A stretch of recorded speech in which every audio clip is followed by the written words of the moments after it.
We thought we'd take a little bit of a field trip today. The weather's beautiful, so it's great to be outside, and a good time to visit the storage track here at the Lake Superior Railroad Museum on our property in downtown Duluth for another one of our behind-the-scenes video tours. You're not going to see this in the museum, at least not for a while anyway. It's a work in progress, like a lot of the stuff on storage, but it is important, and it does have a story to tell, and that's what we do with each one of these video tours that we've been doing over the last couple of months. There's an adage that in times of change and when there is transition, natural selection picks winners and losers. It's true in nature, and it is truly the nature of business. Take, for example, Matthias Baldwin. Now, Matthias started his career as a jeweler and a whitesmith, which means he polishes brass and the lighter metals.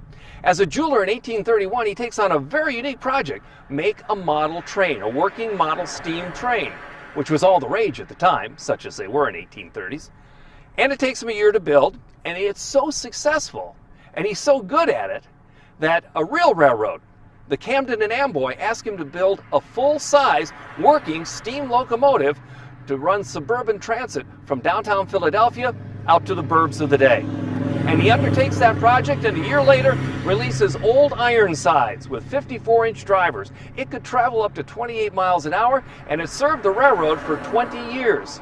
And it began a great industry, the Baldwin Locomotive Works.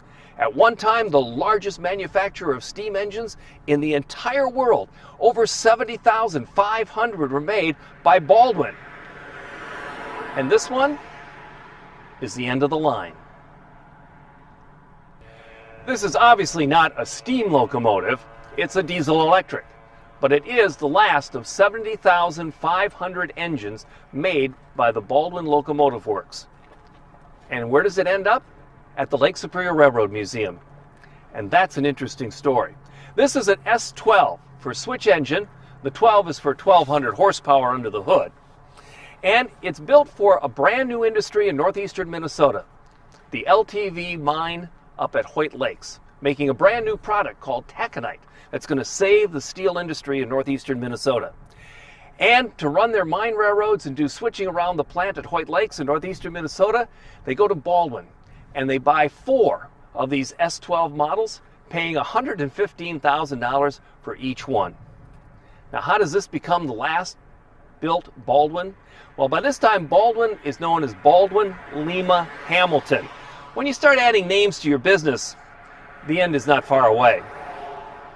They built 4 of these for LTV up on the Iron Range. They ship out 3. They keep this one, the number 403, as the last one. Before they ship it, they use it to clear out the plant. They're closing Baldwin forever.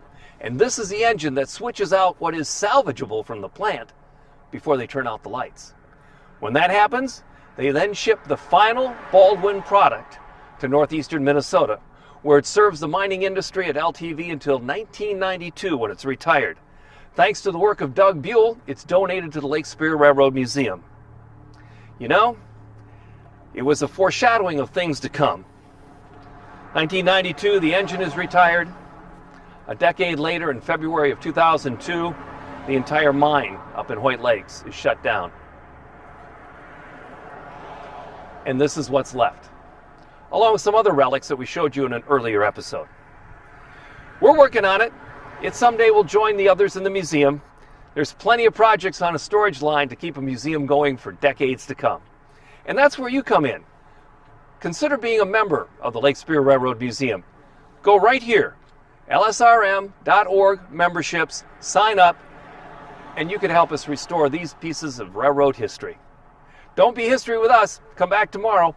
In the meantime, wash your hands, cover your coughs, don't touch your face.